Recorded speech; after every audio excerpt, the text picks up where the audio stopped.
right? Now, the coolest thing about the rabbit is this is the only whole carcass animal that we bring in. So it gives us a unique opportunity to look at the primal identification as it would be broken down, or a lamb, or a veal, or anything else, so that we can kind of see that, all right? So, first of all, let's look at some common bones that we talked about. Radius and ulna, similar, just like in every other animal. This is the humerus connected to the scapula. When we push that back, when we lift that up, that's the scapula. When you see someone pull their arms back, and you see their that's the scapula. Same as in the animal. The feather bone runs down the back, and when you pet someone or an animal, maybe you don't pet people, but if you're petting an animal, you feel the ridges that run down the back of their spine. That's the feather bones, the bones that stick up. It's what give camels and buffalo their humps. You see that? These are the feather bones that come off the back. Okay? And then as we go down the back, we talked about the sternum. This is the sternum right here. Okay, the bottom of the sternum is actually a funny bone called the xiphoid process. As we go down, we feel the bone right here. This is basically where your belt would go, right? And part of the function of that bone is to hold your pants up. Although some of us might be confused and think that pants go down here, they actually go right there. That's what that bone is for. Okay? That's called the H-bone or pelvis. Then, when we look over here, this is the bone, the biggest bone in the body, called the femur. The patella is the kneecap in the front here, and then the tibia fibula. So just like the human anatomy. Okay? Now, some things that keep falling out here. This is the liver. Okay, so we'll take the liver out, and we can use that for a bunch of different applications. When we look inside, we've got these two little things that look like kidney beans. What do we think those are? Kidneys. Very good. We talked about the Pismo, beef tenderloin, PSMO. This is the fat. Now, there's not a lot on rabbit because it's a pretty lean animal, but the fat in Pismo would be encasing this. These are the tenderloins right here on the inside. So when we think about a side of beef hanging up, it would be hanging up actually from the rear like this, and you'd be looking at it like that. So you'd see inside, it would be split in half. So you can imagine a beef animal is considerably larger. When they hang the animal up, they use this cord back here, which has been severed, but they hang it up, there would be a hole, the cord would come over, it's called the Gambrel Cord, which is our Achilles tendon. And it used to be that when they would age animals, the way that they knew the animal was done was when the Gambrel Cord rotted. When that Gambrel Cord was rotted, then they knew it was ready to eat. Okay? Other cool things. Everyone's heard of skirt steak or diaphragm? This is the skirt steak right here. The skirt steak is the diaphragm, right? This muscle right here. So when you do big belly, little belly, what you're doing is you're utilizing the diaphragm to do that, to control the air capacity in your stomach. On the inside, this muscle, you can kind of see the little piece of it right here. That's the hanger steak. Right, you can see the hanger. The hanger comes off the back of the spine. So if this were the spine, right? So this is the spine. The hanger comes off the back, and the skirt steak works in conjunction. So you've got two lobes with the hanger that hang off like this, and then the diaphragm comes around, and that's how it works, big belly, little belly, right? So let's think, if this were a lamb, right, the first primal that we would have would be right here, shank, right? And then we get something that's called a square cut shoulder. It's basically a square piece of that. Between ribs 4 and 5, and up to 12 and 13, that would be our rack. Okay, so we kind of come in here, this would be the rack back to here. And then from here, back to the tip of the H-bone, that would be the loin, right? Sometimes that's called the saddle, because when it comes off, it kind of looks like a saddle that you put on a horse. Back here would be the leg. It's pretty easy to understand because it looks like a leg. And this would be the hind shank, back here. And then you would have this whole piece that would come all the way up to the front is called the breast. The breast has the flank in it, and then up here is where you have the bones. This is where you have your spare ribs. You can see the bones on the inside. But that's where, in lamb, and sometimes veal, we call this portion the Denver ribs. Okay? That's the spare rib? The spare rib in pork, but it's called Denver ribs in lamb and veal. Yeah. Now, veal, how much different is it than lamb? Almost identical, it's just bigger, right? So it's like a lamb on steroids. So you'd have the same thing, shank, spare cut shoulder, rack, loin, legs, shank, and the breast would come in here, right? Now we go into pig. Pig is the only one where we call this part something different. This is actually called hocks. Hocks, that's how I remember it. Hocks, right? And then you have the picnic ham, which goes from basically right above the lower portion here to here, picnic ham, and then the Boston butt. square piece. Sometimes you'll get a piece off of the pork, which is actually the Boston butt and the picnic ham connected, and generally that's referred to as a pork shoulder. Behind the Boston butt, between ribs number 1 and 2, going all the way down to the H-bone, is the loin. So the loin kind of goes in this area. How do I do that? There. So there we go, look at that. That would be the loin. It's the biggest primal in the pig. Then we go back here. This is what we make prosciutto from, the fresh hams. We have some more hocks back down here. And then down here, we'd have the belly. The belly or bacon is on the outside, and then the ribs, which remember when I was saying, when you split this right in half, the ribs that are towards the back are called baby backs. The ribs that are towards the front are called spare ribs. Okay? Then we've got beef. Beef is obviously the biggest animal with the biggest size. Pork and beef are generally split in half, following the spinal column down because they're larger, makes them easier to transport. Okay?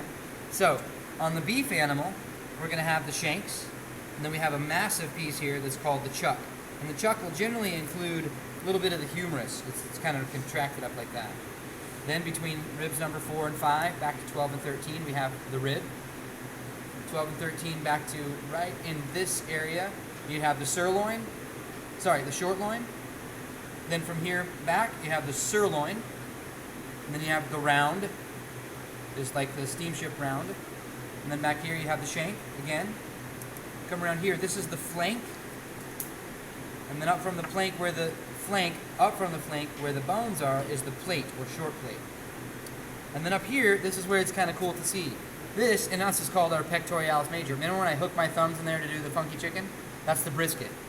So you could do the Texas-style rabbit brisket, although it would probably take a lot to make it nice and filling. Right? But this is the brisket up here. All right, and that's kind of the coolest thing about it is how the anatomy works and how it all comes together. Imagine if this rabbit were standing upright. You can see that it basically mimics the look of our cells. Kind of interesting. So if it was sitting down, thinking with a head, it would look kind of like that. Right? Cool, let's cut it up. So to cut it up, the first thing that we're going to do is, if you have any excess fat, generally rabbit are pretty lean. Generally you'll have fat in two places. You'll have it right between the scapula back here. We can take that fat and render it. And then also you'll have fat on the inside. And everyone's heard of suet? Like bird food you get for suet? You've got, right? So it comes in those squares, has the seeds in it. This is suet. It's also referred to as KHP, or kidney, heart, and pelvic fat. Alright, so we'll take that stuff out of there. The first thing that we're going to do is remove the front legs. To remove the front legs, you're going to grab the radius and ulna and pull it up, so you cause that scapula to come up. You're going to come underneath the scapula and pull it off. And that's pretty much how easy it is to remove any animal with the scapula's front arm. When we do the hind legs, you're going to fold it over like this, and you can see this line that comes around. You can see the outline of the backbone. You can see this. What does this look like in comparison to chicken? The oyster, right? So in the oyster, or in the chicken, it's called the oyster. In the human, this would be the gluteus maximus, and in most other animals, this is called the top butt, top sirloin. See when I put pressure on that? It's right in that cup or ridge of the pelvis. So now that we can see that line, we're going to come in right above it, just as though we were removing the, what's that called from the chicken again? Oyster, right? See, same shape? Exactly. Rabbit butt. Right, and then I'm looking for that joint, the femoral head. Anyone know what the femoral head is called? This is really funny trivia. The greater trochanter. For all of you funny trivia players at home. What is he showing? It's called the greater trochanter. It's this is the greater trochanter. So this is the femur, and the biggest part of the femur, or the part that actually connects into the socket, is called the greater trochanter. The part that's down here, that's underneath, is called the lesser trochanter. And that's the hind leg. So pop that over there. And then we'll flip it over and repeat the process on the second time. So lift that leg up so you can see the scapula. Come in underneath it. You do one at a time instead of front and back. Yeah, it just reuses flipping over and over again. And I'm not Republican, so I'm not so concerned. So then we're going to come in right here, again, right on top, scoop that little top butt top sirloin out of there, over the ball and socket joint, and then right down the backbone. Sounds similar to the chicken, right? I know. Cutting around the humerus. Insanity. The humerus is up here. Humerus is in the shoulder. This is the front leg, right? I mean, Femur. Femur. Yep. So we've got hind legs and front legs. We've got our offal out and our fat. Now the next thing that we're going to do, now it looks a little odd. Does not look so human. It's more like a cat. Skin. All right, we're going to take the end. We're going to cut that H-bone out. So you're going to come in right underneath here and lift it up. Generally, it should just pull right away. And this is one side of the pelvis. And we're going to flip it over, do the same thing. Come in underneath that pelvis and lift it up, and then follow it out. So the pelvis is connected in the front. So if we were connecting it, reconnecting it, we could rebuild it. It would look like this. Looks very much like your own pelvis, right? So when you put your hand on your hip, it's kind of cool. When you put your hand on your hip, when you do this, right, you're actually doing this. That's where your hand is going, right on that H-bone and pelvis. Okay? So that goes to our bone pile. Now, when we go to do this part, you're going to cut open the sternum. So the sternum is right here. You're going to insert your knife through, hold onto the neck, and cut that through.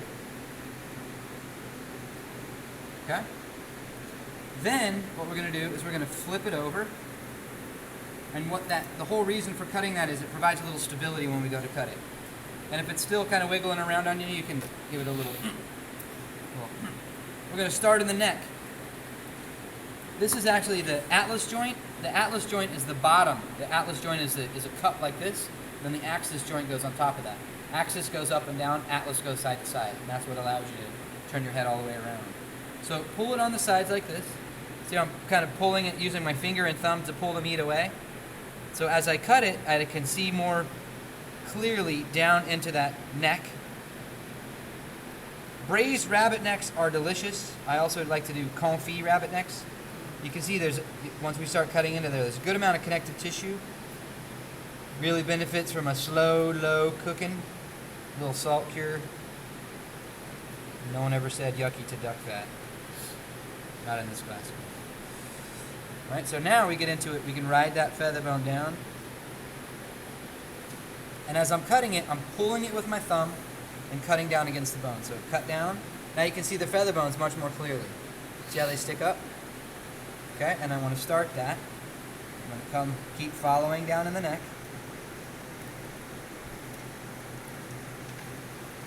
So keep working that there. Keep following it down. And what I'm doing now is I'm really utilizing the flexibility of my knife to get me in close to those bones. And I'm going to start holding on to that, starting at the neck, coming down the rib section. Keep following this down. Pull it back as you go.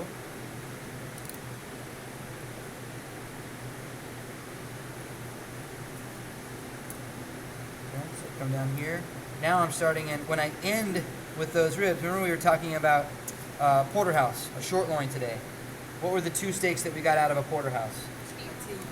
T-bone and, sorry, I said out of a porterhouse. I meant out of a short loin. Hit my head.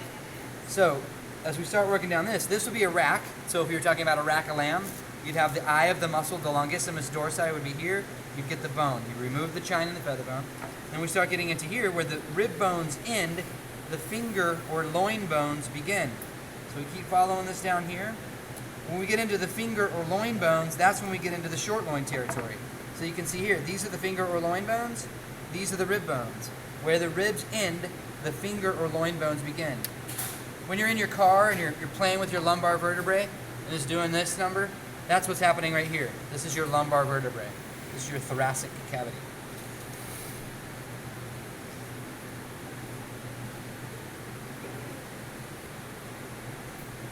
Okay, so keep following that down, and I'm just going to pull it away.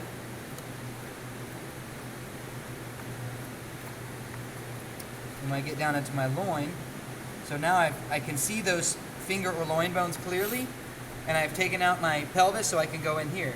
I'm going to come in underneath the finger or loin bones. I'm going to prop it up so I can come in right underneath those bones.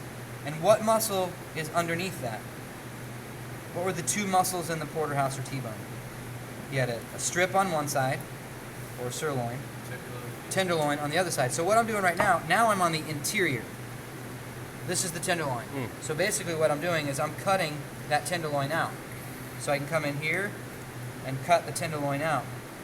So right to the middle of the chine bone, cut that out. Now it looks like kind of a big gnarly pile of bony meaty matter, or a bad car accident, bad sanding accident, something like that. Right? Keep following the ribs down. You guys just don't laugh.